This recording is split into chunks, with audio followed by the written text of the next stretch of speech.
Hello everyone, welcome to Tavito Stories. Today we have our guest Lance Cardoza, and Lance Cardoza is a friend of mine. Today we're going to be talking about business. We're going to be talking a little bit about himself and his radio show, Business Leaders. And welcome, Lance. Nice seeing you again. Hey, I appreciate it. Thank you. I think you're in your fifth episode, I believe, of Tavito Stories, right? Yes, And I feel honored. So I've been watching the podcast and seeing you sort of make your way on your podcast. I'm pretty excited about it. So I'm glad to be on your show. yes, thank you. It's a pleasure to have you in my show today and share your story. Can you tell us a little bit more about yourself so everyone knows who Yeah, you are and more about you? absolutely. I'll talk about sort of how we met.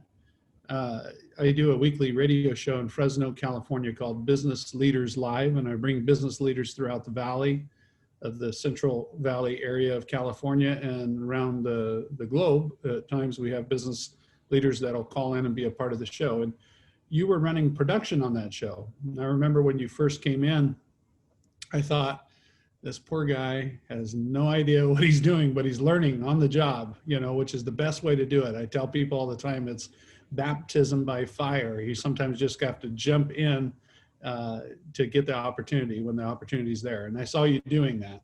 And I thought, I hope this makes it on the radio. Yeah, I thought this poor guy's just learning, I could tell. And we ended up becoming good buddies. And I remember I'd give you rides over to school because you would work at the studio, and then you would go to school. And I thought, this guy's, he wants to get something out of life. And I think that's where it inspires me with business leaders when they really want to get something out of life. They want to create an independence for their family and their friends and be able to create a business. And sometimes people get into business for all the wrong reasons. They think it's all about money, and I don't answer to anybody. And you come to find out that you answer to everybody, including the customers, your IRS, your accountant, your insurance man, to everybody out there. You're answering to everybody, and city and county and all the rules and regulations. So I tell people all the time in business, you have to have a passion and a desire for what you're doing to be able to be successful at it. And I saw that you had passion in everything you do or try. And sometimes we try things and we fail. And I do that constantly.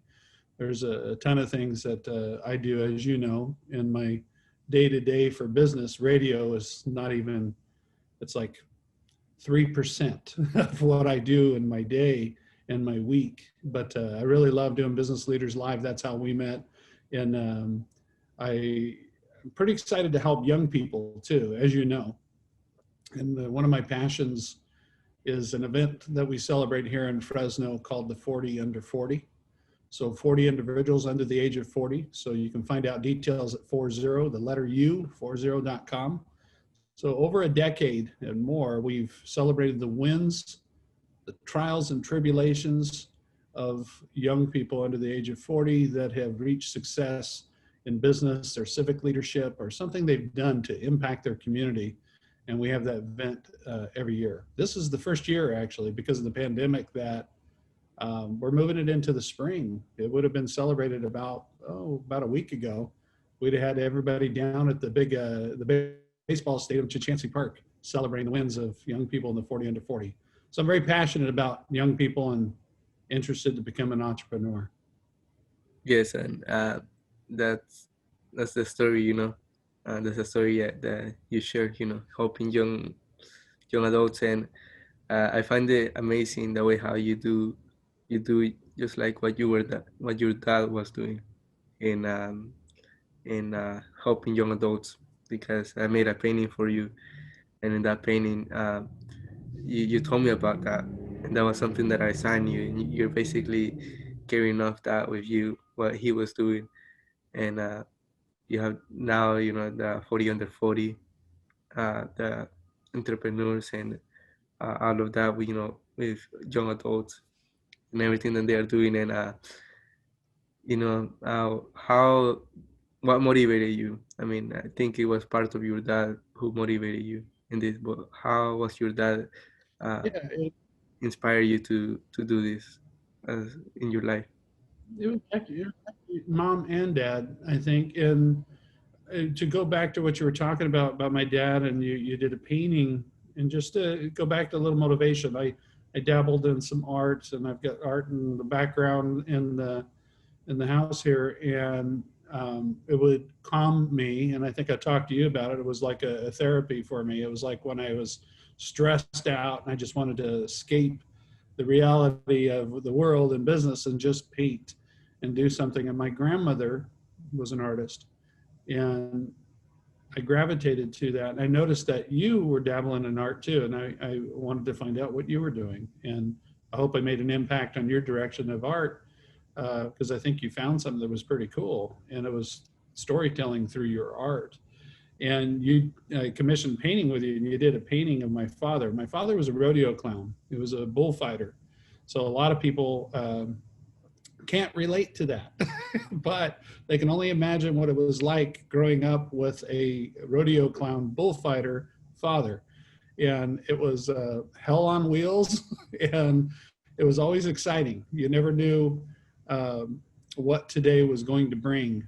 And my father was an inspiration of helping young people, because all the time when I was a kid, I'd come home, and I remember not only young people, just every walk of life. I'd come home and there'd be a guy sleeping on the couch, and I'd have no idea who this guy was. My sisters and I would be like, "Who's this guy? You know, it's this guy on the couch." And my mom would say, "It's a friend of your dad's, and he's down on his luck right now, so let him sleep." You know, that type of deal. And then all of a sudden, he was eating dinner with us and working with us on the house, the ranch, and or whatever it was, whatever we were doing. These people would come into our lives, and they became a part of our family. And they'd have like no direction when they first showed up. And I remember it was tough love, is how my dad did it. It was he whipped it into you, so you straightened up.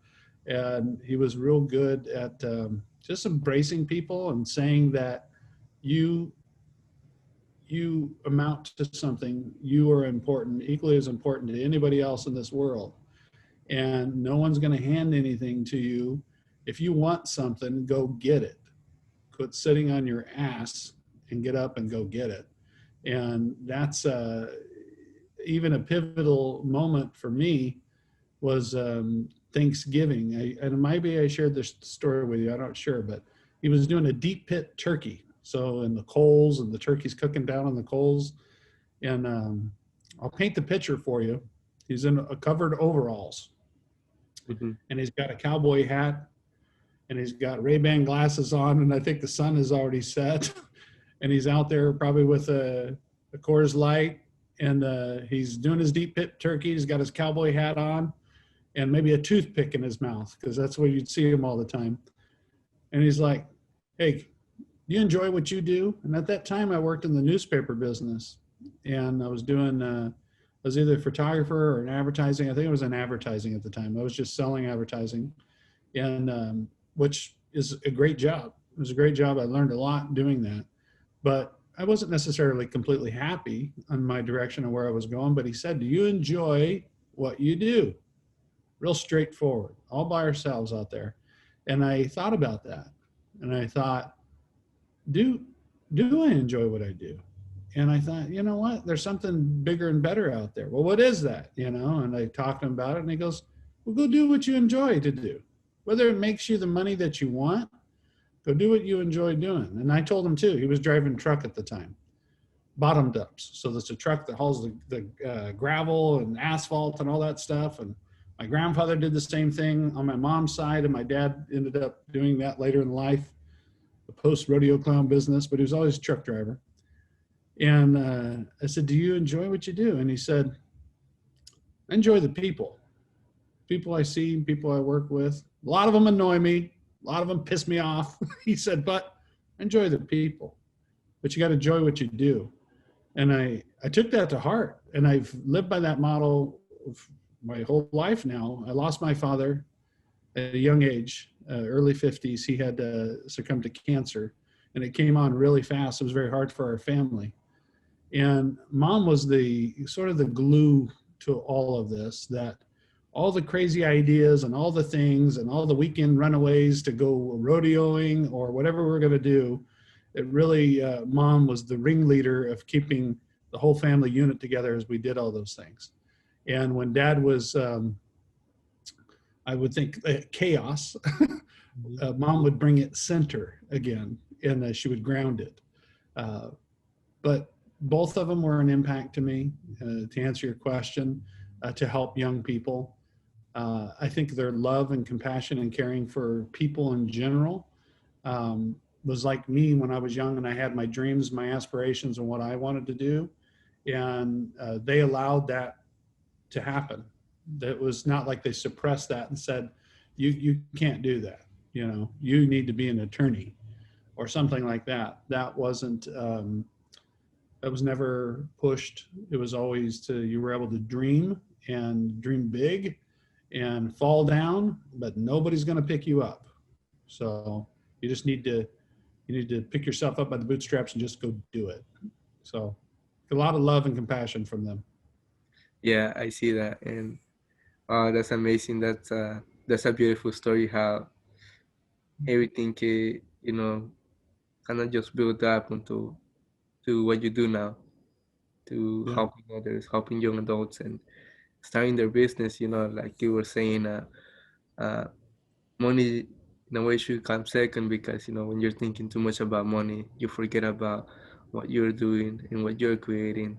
And if it's a business what you are doing, then if you're thinking too much about money, then what about your clients? What about the people that come in and want to be part of what you are doing, want to help you out? What about them?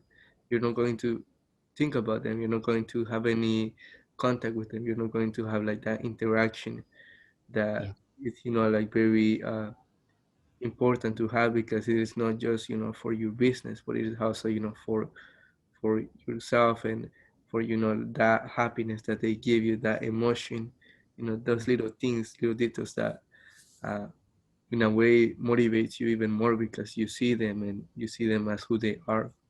And just like Yeah. your dad was saying, that sometimes people know you, and those little things, and that's why benefit always come second, because that's beautiful to have those people around you, Yeah.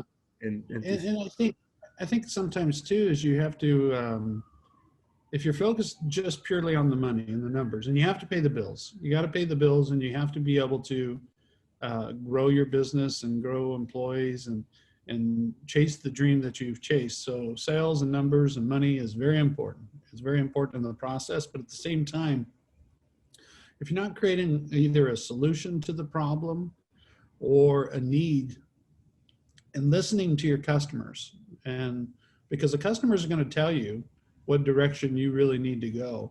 And if you're not listening to those customers and you're just focused on the almighty dollar, it'll eventually fade away, and then you're stuck with a product or a service that the customer doesn't need or want.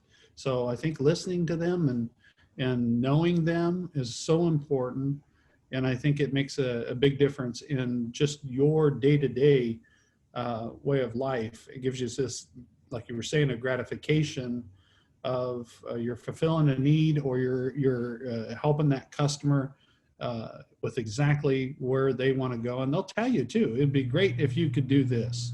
It'd be great if this product could do that. And you learn from that. And that's invaluable information to be able to grow your business and serve your clients. yes, that's true what you're saying. That's absolutely true. And um, how do you who is someone that years ago you helped them, and you saw them like succeed, and now they're doing something that in a way, that person, they didn't want it to, they needed a little push to start their business. Now they are doing it, and So through I would, what yeah, I would would say, yeah, oh, go ahead. Go ahead. and through that, what would be your advice to someone that wants to start their business, or want to start doing something that they're passionate about? So I would say, in a lot of these people that I've helped are stories that keep coming back that I didn't even know I did something, and I was a part of creating a connection. And my company motto with Business Street Media Group, just one of the many things that I do, but Business Street Media Group was creating 40 under 40.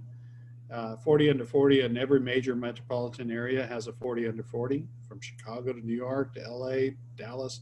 They all have a 40 under 40, but in Fresno, that void was here well over a decade ago, where they weren't celebrating young professionals in a way that I wanted to do it, and be able to promote an event and create this platform for many people, like-minded people, to be able to connect and be able to do more business, and make these connections. And my motto of the company is creating connections. That's it. It's two words.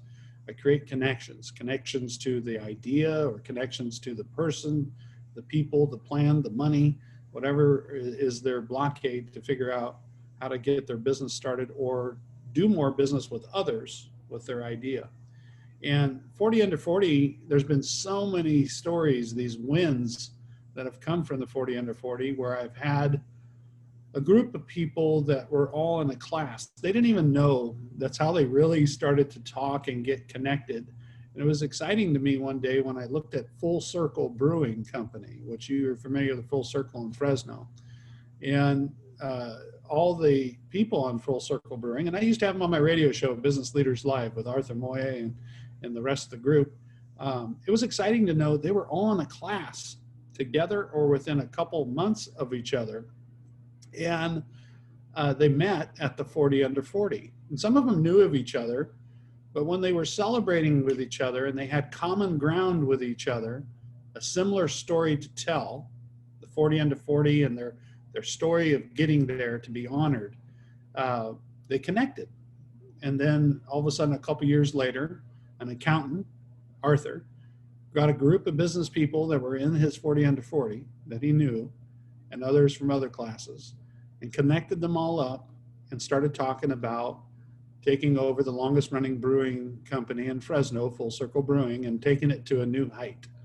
And they've really done that. So these are all people that came from 40 under 40. I think there's only one that's an outsider that wasn't in the 40 under 40, but he was over the limit over the years, and but believed in their vision. They pulled it all together, and it was pretty amazing to see that. Now, that was something that I didn't go and say, so-and-so meet so-and-so. You guys need to talk about this because you have something common. I created a common, if you would call it, safe place to be able to talk about business and your dreams and your wants and what are you doing next and how can I help you. And next thing you know, they've all formed together as a business. This is an accountant. An accountant went out and became a brewer and has grown this brand with other people. That one is a general manager of a baseball team, the Fresno Grizzlies. The other one at the time was working with Senator Feinstein. Another person on the group, I'm trying to think, she was a chocolatier with Rocky Mountain Chocolate Factory. So all these people were former 40 under 40 people that all just came together. So there's many, many stories like that. I've had so many people come up to me and say, hey, thanks for connecting this. And I didn't even know I did it. I know at times if I didn't personally do it and remember, it was something I did in a business event or saying that you should go talk to so-and-so, tell them I told you to call, that type thing. And I love those stories. I love those stories, and I love seeing people do more business and doing that. And I think there's something very important in everything I just told you, that people will look over that, is help someone else first. And I think you have to do that. You got to help someone else before you can receive the help yourself. And a lot of people say, well, I've always been told you got to take care of yourself first before you can take care of others. And that's totally true. It's totally true. And you got to be in that space to where you can do that. But when you can do that, also help someone else before you're asking them for the sale. Before you're going to them and saying, hey, you want to do business together? Like right away. Get to know who they are and see what you can do to help their business and help them out, to find that common ground and connect and truly just give of yourself. And when you do that, you'll see dividends come back and pay you in a big way. Yes, that's true what you're saying. I mean, you gotta help someone. You gotta help. It's like in a way you gotta think about them first before your business. You gotta think about what are they struggling with, and probably you have the answer to that. Probably you have an idea, and then you give them your idea, like probably this. If you probably start, like for example, going to online marketing, if you're selling stuff and you're not doing that, if you're probably doing that, probably your business is going to start growing, like little advices, little things that you think are a good idea. And And you got to give people the time of the day. I mean, if I would have just been busy, like I was, I'm busy, and not given you the time of the day, I think you'd have different parts of your dreams and aspirations. It'd be a little bit different, and it could have been you'd be more successful right now. So if you didn't listen to me, but you are successful in doing the things that you've dreamed about, and like you've told me that I've got this idea and this is what I'm thinking. It's great to be able to bounce that off of somebody and be able to help somebody else, again, before you help yourself. And I don't think you probably would have found the courage to do the podcast and how you've been doing the podcast, and it only will get better and better and better as you do it. But it was sometimes you have to dream and then see the vision and then go get it, but you got to be able to dream, and you can't stifle people's dreams. You got to let them dream about it, because there's been great things dreamed in this world, such as like Apple and everything else you can imagine, all started with a dream. And you can't suppress others' dreams. yeah, you can't do that. You gotta let them dream. Even it's amazing because as you get older, like doubts come your way, and you're doubting yourself. You're like, why is this happening? I don't think I'm gonna accomplish that. And you look at a kid, and a kid, he just dreams. He just says, I'm gonna do this, and no one tells them anything. We let them dream. And that should be at some point with adults, as you get older, you should know that you can dream and you can accomplish it, you can make it happen. And having that, uh, can always, help the person to do something else, and just, to tap into that kid inside them and let the kid, make the choice, because that kid probably has more trust in themselves, the adult that is now living there, and that kid can probably make it happen. And yeah. A good example of that is when you grow up in high school, especially in this area, and I think it's everywhere. There's a need for nurses and correctional officers. So a lot of times in school, they're always talking to young people like, you should be a correctional officer, you should be a nurse. And it was almost like programmed to tell kids in high school that. So we have these people become a lifelong nurse or a correctional officer, great jobs, great pensions, and then they see the age of 40, late 40, and they're already retiring because they put many years in. Right out of high school, they went in and chased this, and they did well for themselves. And I tell those people all the time, it's okay to still be able to dream during that process, because now you have the financial well-being to go out and start a business, and even have a business on the side, a catering company, a cupcake maker. It is getting into insurance. So in the future, you're building a book of business with your relationships, and go in that direction. So there's so many things when you get outside of that. It's almost public servant life into going into a corporation and being there for many years, and then you retire, you don't know what to do with yourself. And there's a lot of those people out there. And so when you say only young people, it's older people too. It's myself. I'm always looking for what's next. What do I do next? How do I continue to survive? So there's those people too that are looking for, and a lot of those people that get in that situation, they work 20, 30 years and they get out and they're like, I'm retired, and what do I do? And that's a good place to be. It would drive me insane. I'd go crazy. I'd have to have something to do. But a lot of them start a franchise. They get into a franchise business, business in the box, if you will. So it's not only young people. It's young, middle-aged, and old alike that a lot of times they need to be told it's okay to dream.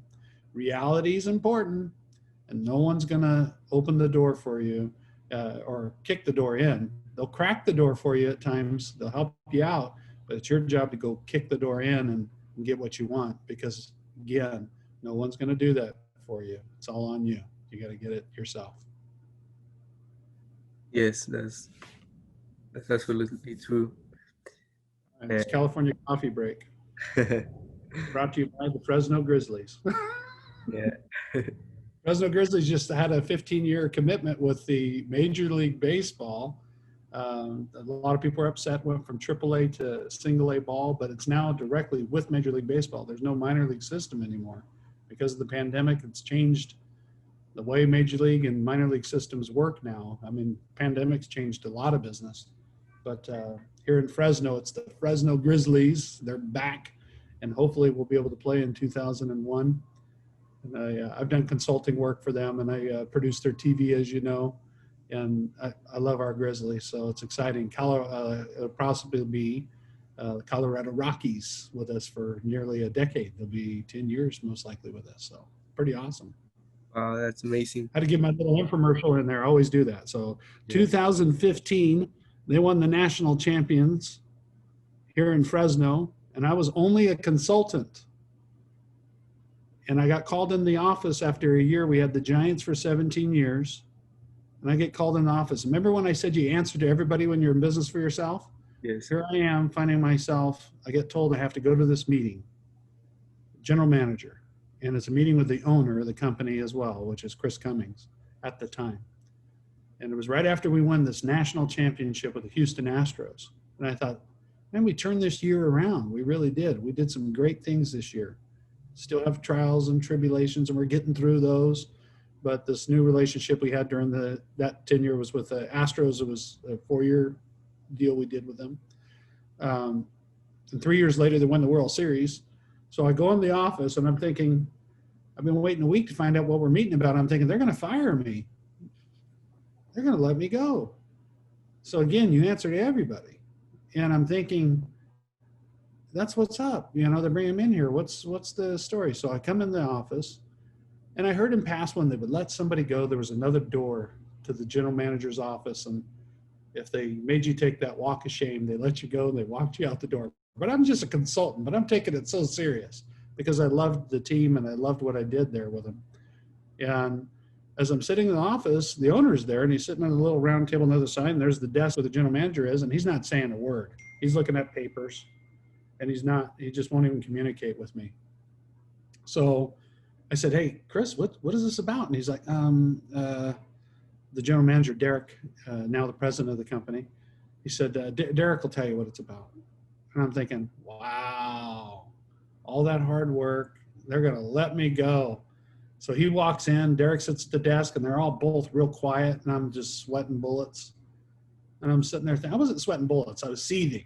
They know me. I'm very boisterous. I'm going to tell you like it is. And I waited and I said, hey, okay, whatever this BS is about, shoot me with it. Let's go right now. And Derek goes, neither one of us have the heart to ask you this, but what's your ring size? Because we're giving you a ring. And that's when they won that championship. And I got myself a championship ring, which was one of those things as a kid. You always think, well, I would love to have a Super Bowl or a championship ring. And I always had that dream, and they made that come true. But it was hard work and my dedication and my loyalty to that company that they saw that. And they asked me what was my ring size. I wanted to strangle both of them. I'm like, you made me wait a week for this? I was thinking I was fired. Contract was done. And I was like, I don't know my ring size. I'll find out. At first, I was just beside myself, but I was really elated. So Derek and Chris, always, from the bottom of my heart, I appreciate that opportunity. So it was very cool. So I advertise for them all the time. You got to do that. You know, you help someone else, you got to help them as well. Yeah, you got to support them. Yeah. Yeah. And they didn't need to do that. And there's a bunch of people that don't need to do anything for their clients either. You don't need to. But if you don't, they slowly forget about you. And I'll never forget, the commitment to the excellence that they wanted to bring to fans and their employees, and really scratch the back to the people that really did it for them too. And you help each other out through the good and the bad, you know. So they honored me that day, and I felt very blessed by it. Yeah, yeah. And when you were growing up, you know, doubts they always come your way. Like sometimes you're doubting yourself, and when you started pursuing, you know, your dream, your passion, what you were passionate about, and what you wanted to do that was going to fulfill yourself. You know, sometimes I call it, you know, a lot of people, you know, they call it a life purpose. Life purpose. Oh, your life purpose? Yeah. And Yeah. did you ever have doubts, you know, as you were, you know, moving on towards your career, building your career, your business, and working on those things? Every day, every day, and it doesn't leave you. And a lot of people think, man, you're confident. You're confident in what you do. What do you mean? But I think that's what drives a good athlete on the field, a performer on the stage. Is that little bit of butterflies, that little bit of doubt. Can I accomplish what I'm dreaming about right now? Can I get it done? And you almost have to live by the motto of get the people, get the plan, get the money to accomplish goals and things you want to reach. Get the people, get the plan, and get the money to be able to get it done. And but you always doubt, and there's been several failures, you know, that people get hit with, and then they get hit with, like right now with the pandemic. We're all living with this doubt, you know, about tomorrow and what's going on. And we haven't even talked about what I do on a daily basis. As the big part of my life, my business life is, um, I got into past year, almost 2 years, a little over 2 years now, with selling entertainment. So we're a talent buying company for concerts and grounds entertainment at fairs. You're talking about the shows at stadiums and theaters and arenas all over the world, and casinos to cruise ships. I mean, it goes on and on and on that we do. And we get hit with the pandemic. Wow. And you talk about doubt yourself, because then at that point, what do? You just sit and wait till it all comes back? Or do you have to start to innovate and create fast and rapidly? Like our restaurants have been, especially here in California, I feel so bad for our restaurants because they're doubting themselves right now. Like, what can they do? How can I survive? How can I improvise and innovate when I can't even have somebody come to the restaurant or sit outside the restaurant? And that was their whole motto of what their infrastructure they built for themselves.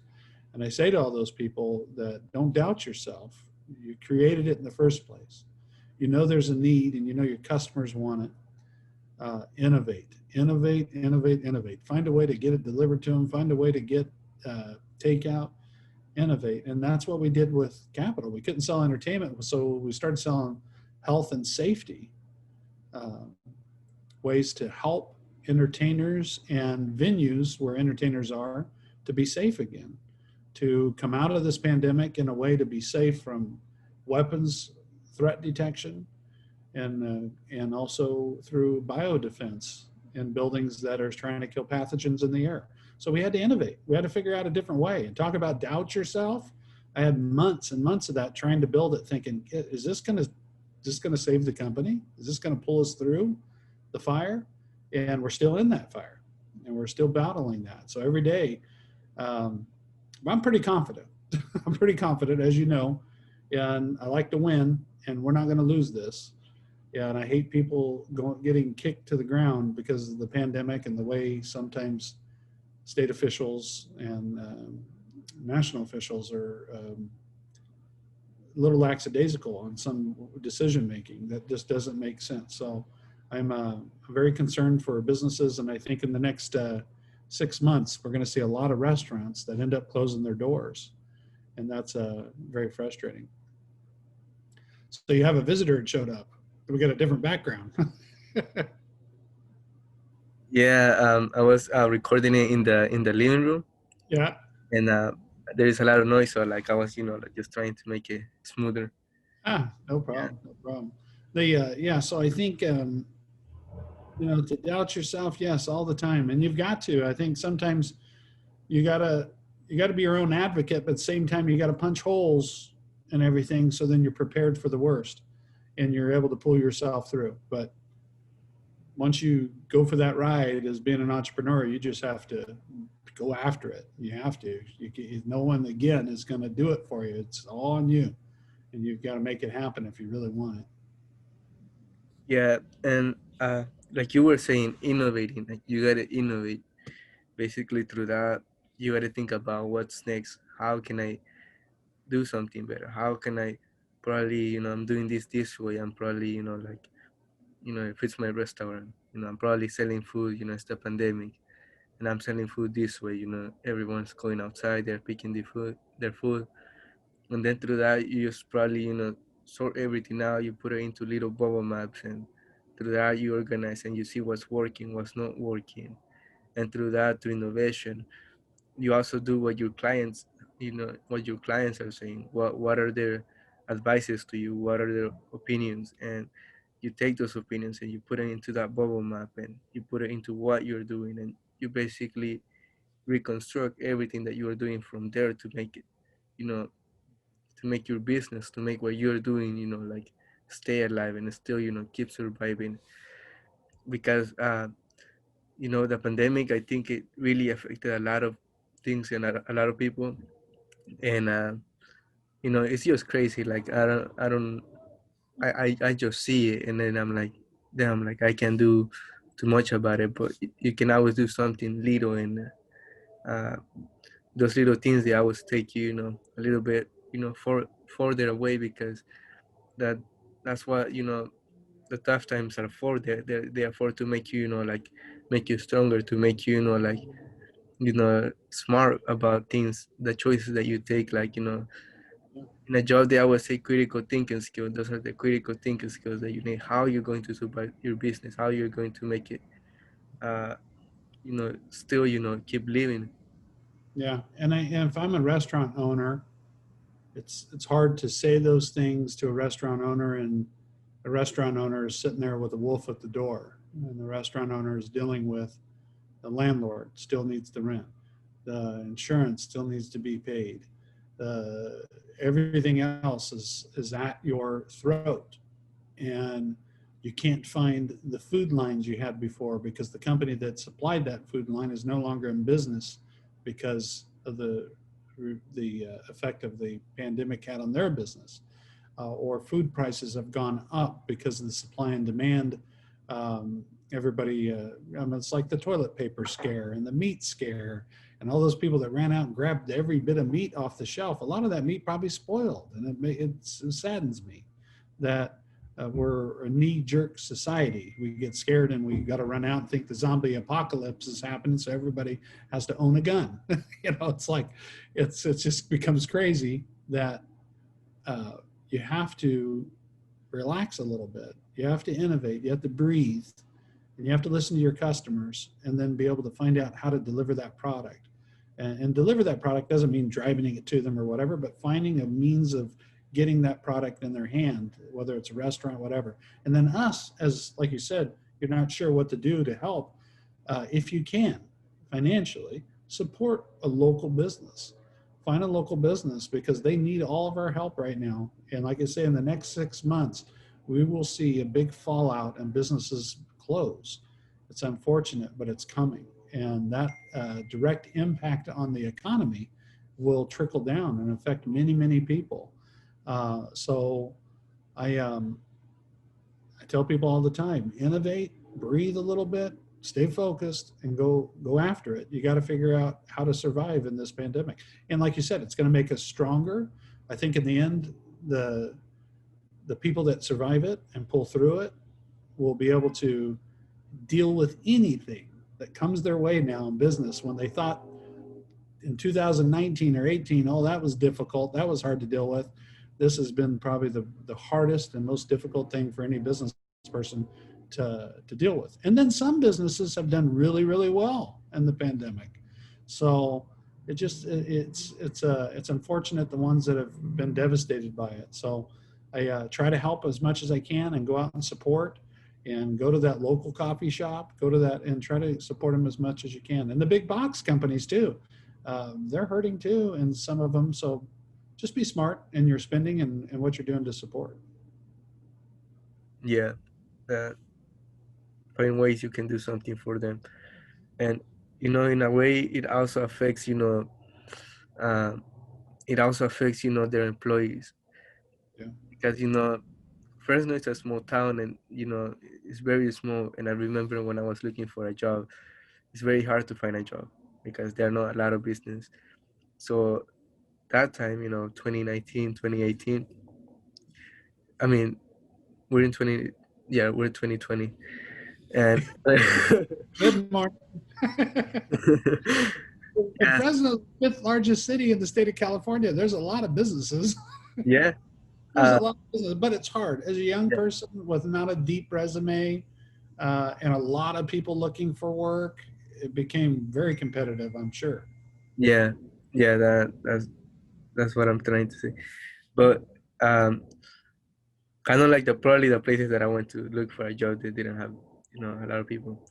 But kind of like through that, what I'm saying is that if it was a very hard, now imagine how hard it's going to be for a young person to find a job and kind of like build their life, their dreams, whatever they want to build, because that's the difficulties that they face. But that's why they should, like, I don't know, that's why they should kind of You know what I'm saying about that though? Because I would agree with you, but what I'm seeing and hearing from businesses is that because of the pandemic and many people that took unemployment during the time of shutdown, whatever the business was, and then they came back, a lot of those people strayed and stayed on unemployment as long as they could, and then ended up trying to find something else and career change. And some of them still stand on unemployment. There could be more opportunity for young people out there in disguise, that there's businesses that are hurting for good employees right now. And I know a lot of manufacturing companies here in Fresno that couldn't get some of their people back because they were off for so long, and they ended up looking for something different, a little change in their life. Um, and so that a lot of that happened. So there's a lot of businesses that are looking for really good people, and it's to find those. That's the tough part, to go out there. And the only way you can do it is keep knocking on doors and keep showing up and keep talking to people and connections, and try to find those jobs. But it is hard, but at the same time, not impossible. There's a lot of really good jobs out there. But sometimes you got to take the guy that pushes the broom before you get the guy that gets the palatial office. It takes time to get those jobs. yeah, that's true. I don't know what I was trying to, I had like an idea, but I don't know, I didn't have everything fully said. What you were saying is right. You gotta keep knocking on Uh, doors, just like, you have to. you gotta keep It's trying. a business. Yeah, If you're in business, if you give up because you sell entertainment and there's no entertainment happening, you're going to be out of business. There's no way you'll weather this storm. We had no idea the pandemic would go this long. And there's entertainment, some companies that are not even going to book till 2022. They're not coming back in 21. To us, that's very scary. But at the same time, we have to innovate. We can't just lay down and go, oh, everybody get unemployment and hope it lasts not that long. I mean, it's not in our DNA. That's not what we're going to do. I mean, we have to improvise, and we got to knock on doors, and we got to keep trying, and we got to do what we can to help our clients get running safe, back up and running safe, and be able to do what we do. We help our clients either way, no matter what it is, from helping buy entertainment for them, or we're helping them with health and safety needs so they can open their doors again. And it's just like going out and getting a job. It's the same thing. I live by that. If I sit back and don't work today and do podcasts all day, mhm, then I'm not going to go out there and do it. So I have to get on the phones, get on email, and start communicating with people. I've done so many Zoom calls in 2020. I'm sick of Zoom, but it's a great way to connect and be able to be in the same room with somebody. And it gives us the opportunity to do this. I'm going to put you on the spot. uh-huh. over your left shoulder, up on the wall, is one of my favorite paintings that Okay, you've done. that one. Yeah, I see it up there. Yeah, so it's one of my favorite paintings. I think that's a reflection of you and your story, right? Yes. Yep. See, I'm embarrassing you now. But in your art, what I like to point out with people, and I think you talk about it, is you do a little bit of storytelling through news clippings, magazine clippings, and certain words that you'll find in your art that reflect in the story that you're trying to paint. And I think that's very unique. And I love that about the one that you did for me and my father, and my mother loves it. Every time she comes over, she looks at it. Those words are a huge impact to your art and tying that all together. So just a little shout out for your artwork. Yeah. Thank you. And wow, it's amazing how everything has changed. It's amazing, and it's just not scary, but at the same time, it's good. Yeah. You just gotta stay positive and be realistic to yourself. Tell Yeah. yourself the truth about what's going on. Like, this isn't working. What can I do about it? And those things. And uh, uh, who inspired you to start your business leader show? To conclude with the show. It was actually Al Perez Sr., Al Perez that owned the station before. And I think that's probably when you came in. Were you working with Al Perez on Uh, the station? I came in 2018, like by August. Okay. And I think Al Perez was the gentleman that would come in, had the office Hmm. off to the side. You probably didn't see him much, but you were there. It was more Guillermo at the time. But Al Perez Sr. had the station before Guillermo, and it was 1680. And Al's son, the Fresno Grizzlies, had bought shirts. So a lot of their shirts, not the like embroidery, and also some of the what do you call it, screen printing. His son is in the screen printing business. Al, they call him Little Al, which he's really the bigger one, so he should be called Big Al, but Big Junior is the big guy. And his dad owned the radio station. And I had done some business deals for negotiation of a transfer of a business radio station or a radio station in the past. So I knew Al's name, and I knew he was a player in the game in radio. And one day I did a show on the Fighter's Voice. That was a show on 1680 talking about MMA and boxing and wrestling and athletes. And they brought me on because I'm a promoter. I also own a company called Lucha Extreme, and it's Lucha with no E. It's XTREME or EME.com. You can find out details on Lucha Extreme. We have some real big news we're going to announce on Friday about Lucha Extreme. The pandemic, you would think, again, you have to innovate and you have to be ready with the change of times and what's being thrown at you. So some big news coming out this Friday on Lucha Extreme, but it's the longest running, I believe, episodic independent professional wrestling company here in Fresno, nearly a decade now. And we've been running right here out of Fresno and on television. And we have a big announcement television things coming up. So that's going to happen on Friday. And the new year, we'll see some fun and exciting things. So Lucha Extreme professional wrestling show, Lucha Libre professional wrestling, and it's a television show. We create characters, and those characters perform on television. And we do the fair circuit. We go to the taco truck throwdown here in Fresno, Lucha de Mayo, a big brewery event. So it's a lot of fun. It's a hoot, and the business Lucha Extreme. My dad was in rodeo, so he knew some professional wrestlers back in the day. And one day I photographed a dare program. I was doing photography for the newspaper, as you remember, Mm-hmm.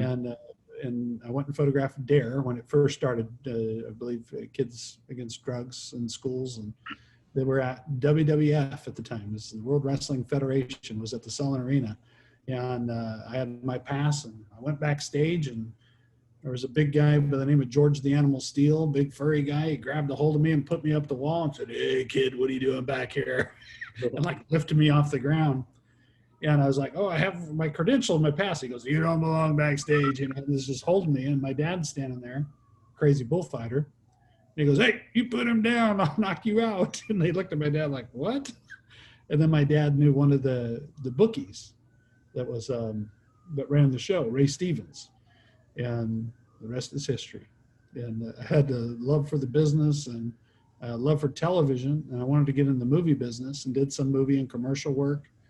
And professional wrestling kept calling me back because it was live television, immediate gratification. You filmed it live, it got on television live, and it was a lot easier to produce. And it was just, you never knew what the night would bring. It was always something crazy.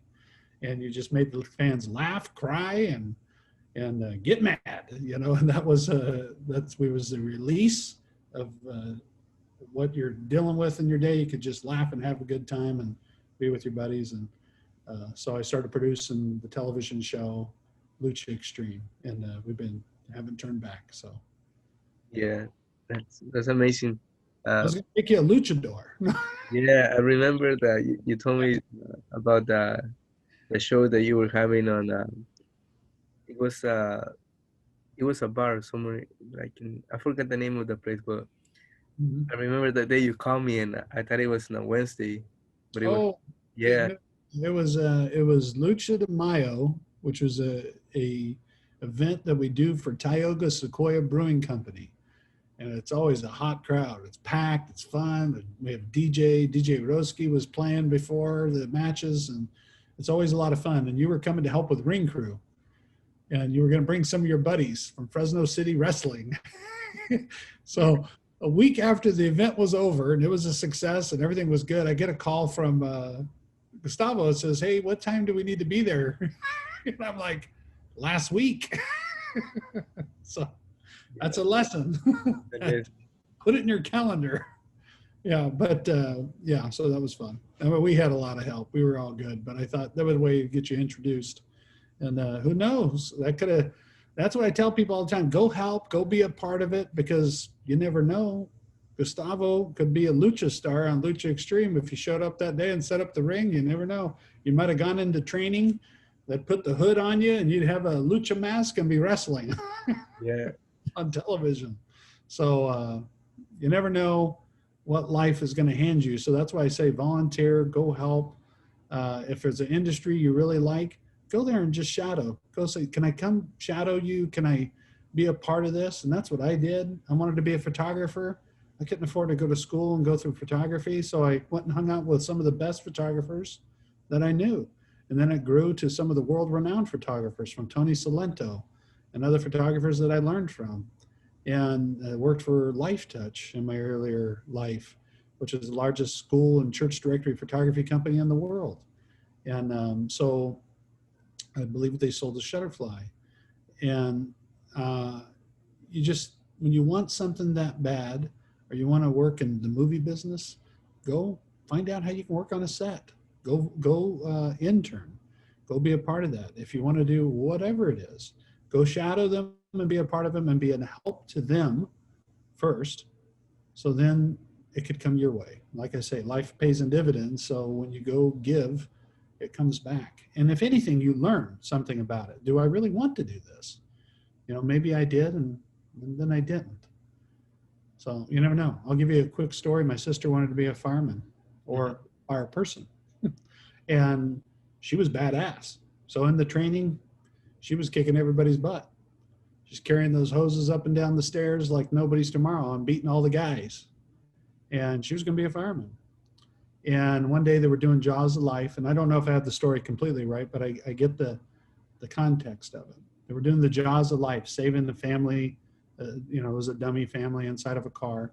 And they were pulling the dummies out and doing the job, timing them. And then one was a timed, like, you got to get this person out by a certain time or they do not make it. And when she did it, it was impossible. They set you up for failure. And it was an infant in a car.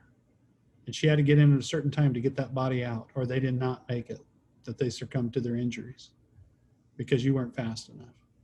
And it's to really break you of, are you tough enough? Are you able to check yourself out and do the job? and do it right and be able to not let that affect you at that moment. You have to be quick and you have to be diligent, but you have to be safe and you have to save lives. And that hit her personally. Can she deal with that? Can she deal with the loss of that child because she wasn't fast enough? And those are the pressures that our first responders go through. And that's, I applaud them like crazy. But my sister had a 180, that one epiphany from doing the training, going through it. She thought she was going to be a fireman. That's what she was going to do. But she changed. Now she's a very successful teacher at school. She knew she could help people.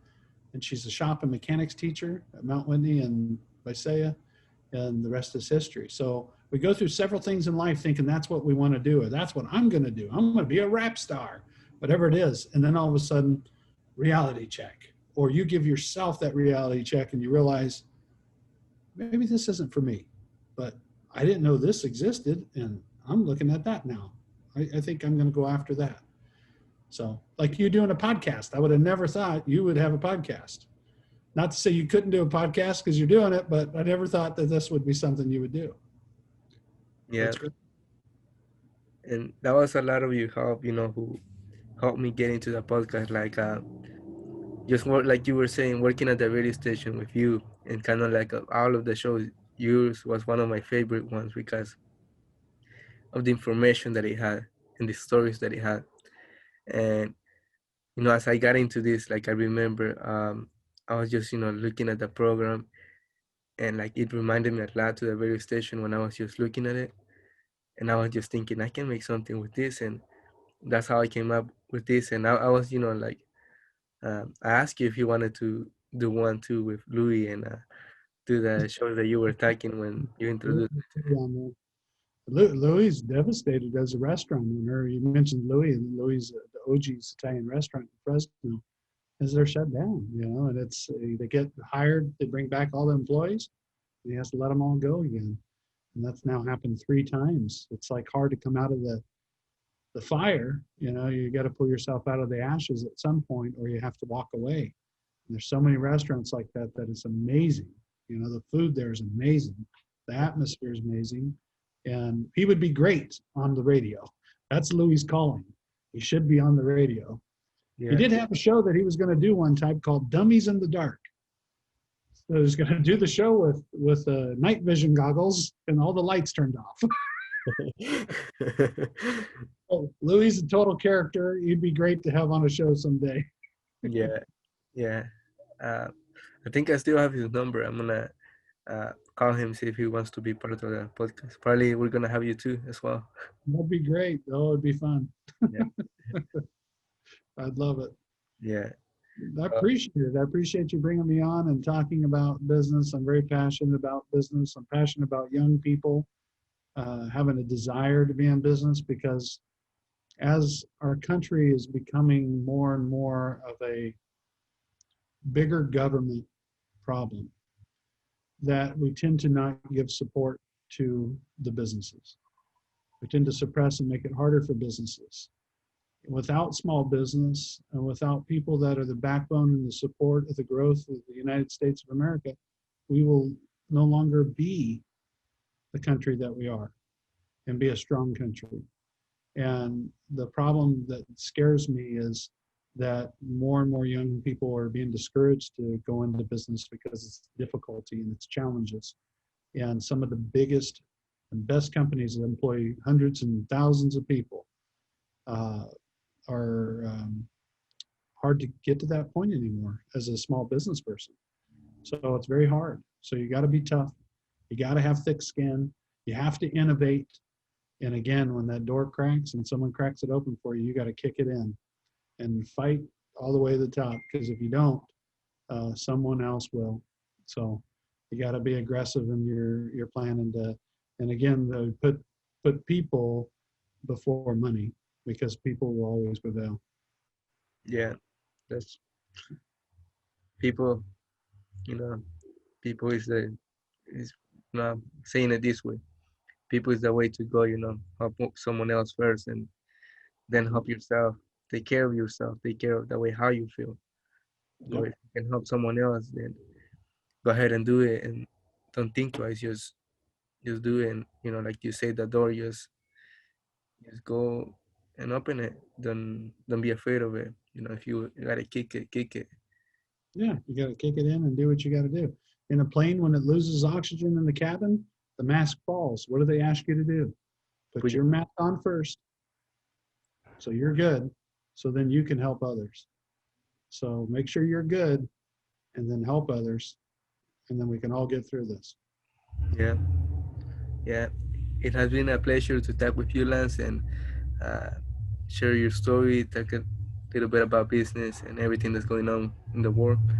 I wanted to do a podcast about this and talking about these topics, and you came out, you know, exactly with what I was looking for to talk. Perfect. I'm Uh, glad we were able to connect. And then when you're in Fresno, look me up, come by and say hi. And I love watching your artwork and all the new pieces of art. So keep it going strong with the artwork. And anybody out there listening to this podcast, you need a commission piece. You got to get a hold of Gustavo because Tavito art and stories. Um, he does a great job of telling stories through his art. He really does. And I'm always excited to see what your new piece is and look at the art and see the words and try to figure out the story. It's a good method the way you pull your art together. yeah, and kind of like through that, there is a piece that I'm coming, and as we're talking about the quarantine, there is one that is a poem, and it's basically a letter to the quarantine. And in that letter, we talk about everything that happened in 2020. We talk about the murder of George Floyd. We talk about uh, immigrants. We talk about business. We talk about everything that happened in this year. And basically, in the end, to conclude with the poem, I'm talking about what is it called? I'm talking about the nurses, our heroes, the ones that are in the medical field. And it's basically, like you were saying about your uh, your sister being a firefighter and dealing with death. Kind of like I talk a little bit about death in the podcast and how their souls have been shattered through everything they have seen, the people that have lost their lives, and that's a piece that I'm excited to show because basically I have that poem right now. Basically behind the poem, you told me once you should start going bigger, so I'm gonna go bigger, and in that poem I'm gonna find a newspaper and add that poem inside the painting with a Um, newspaper. So I love it. And the art's a bigger piece. It's a yeah. bigger piece that you're doing. Good. So big. So when I have it ready, I'm gonna send you pictures about it, and I wanna go to Fresno and show you the new paintings that I have done and show you them. So I will let you know for sure when I have them. As you know, you're always welcome. Always welcome. Look forward to seeing you and appreciate it. And look forward to the other podcasts down the road. All right.